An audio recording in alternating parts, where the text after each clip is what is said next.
National Weather Service in Springfield has issued a severe thunderstorm warning for Newton County until 9:45 p.m. Central Daylight Time. At 8:59 p.m. Central Daylight Time, severe thunderstorms were located along a line extending from near Seneca to near Goodman to near Pineville to 7 miles north of Bella Vista, moving north at 35 miles per hour. Expected hazards include 60 miles per hour wind gusts and quarter-size hail. This is a radar-indicated threat. The following impacts are expected. Hail damage to vehicles is expected. Expect wind damage to roofs, siding, and trees.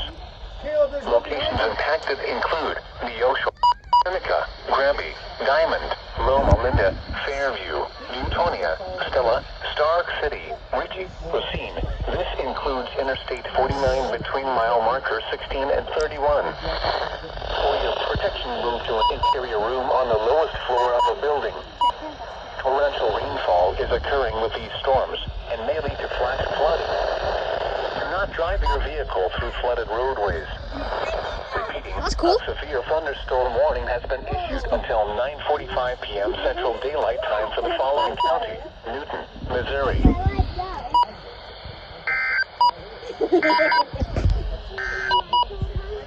The current time is